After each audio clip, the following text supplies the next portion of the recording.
In the United States, we waste about 40% of the food that we produce.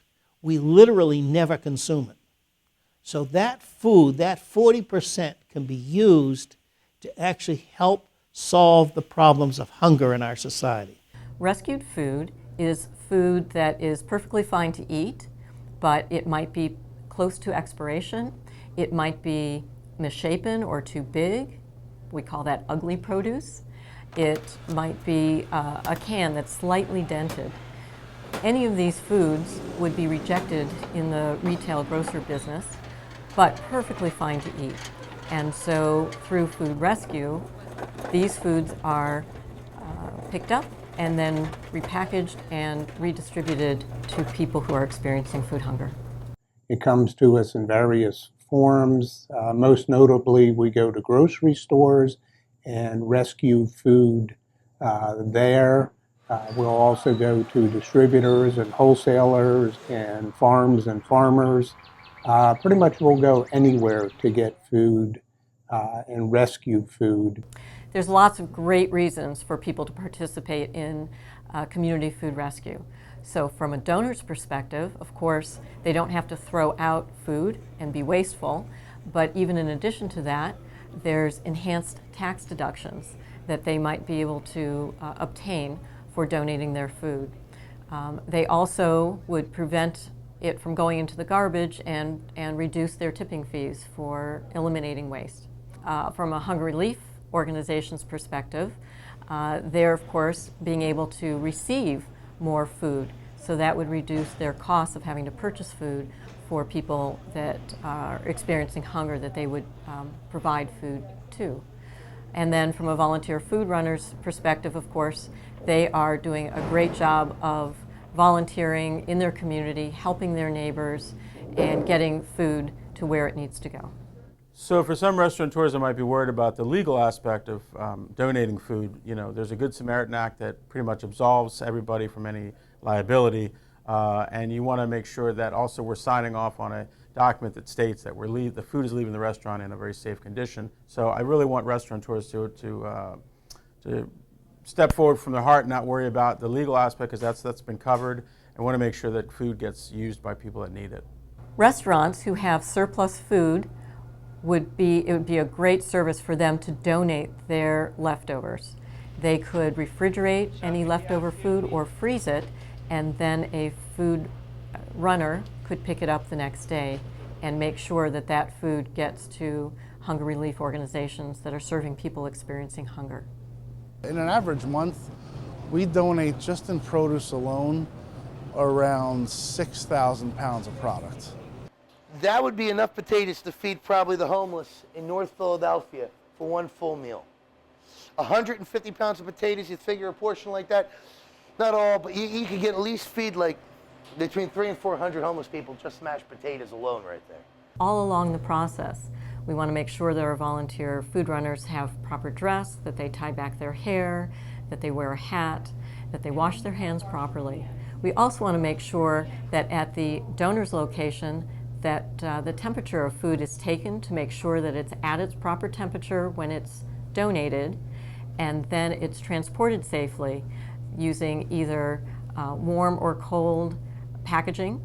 And then at the food recipients organization, we will also want to take the temperature once again and make sure that food is received at a proper temperature.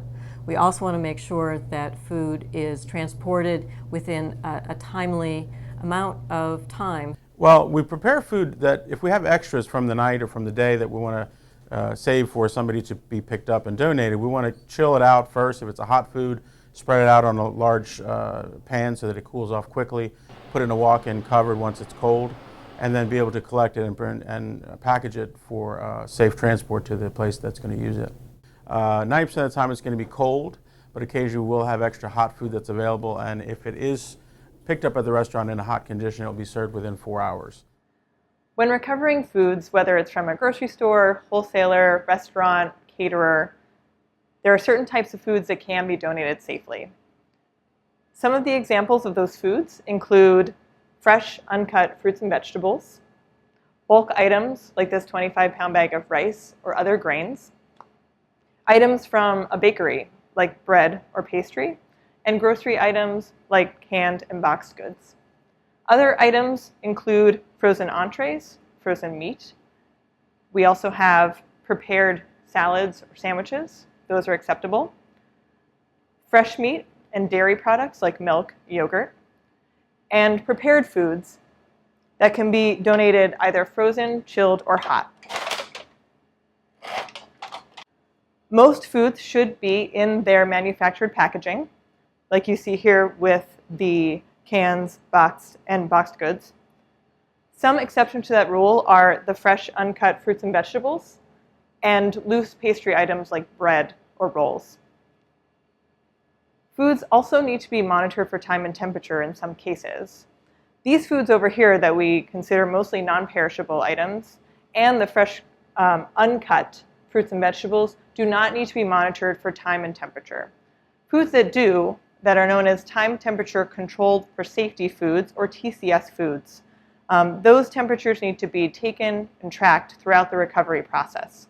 Examples of those types of foods are what we see here: frozen items, fresh meat, and the prepared foods that we talked about. If you're concerned about expiration dates and donating food past those dates, please check with your local health department.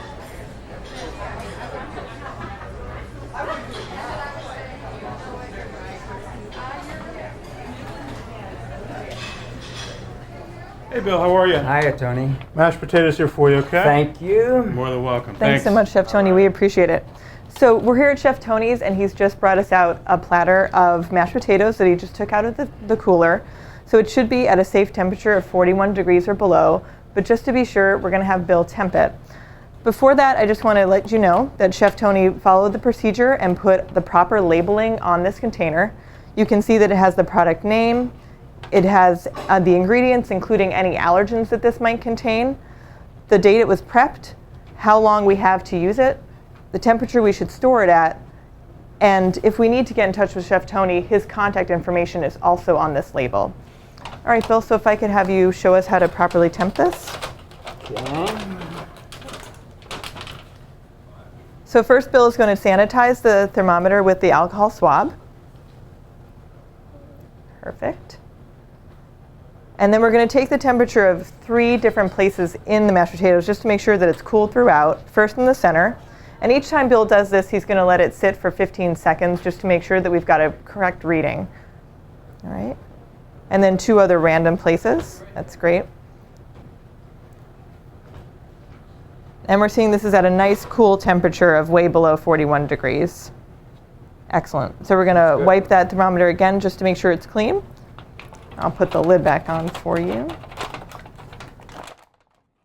All right. And in order to make sure we both acknowledge that this is safe, we're going to mark down what the temperature was that Bill took. And Bill is going to fill this out as the food runner.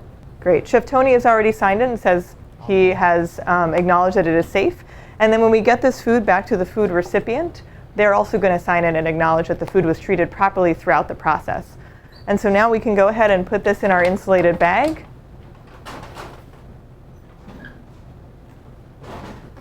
And remember, we're using these insulated bags just to make sure that we're keeping cold food, in this case, cold, or hot food hot. And he's going to take the appropriate paperwork back to the recipient organization so they can use this food when needed.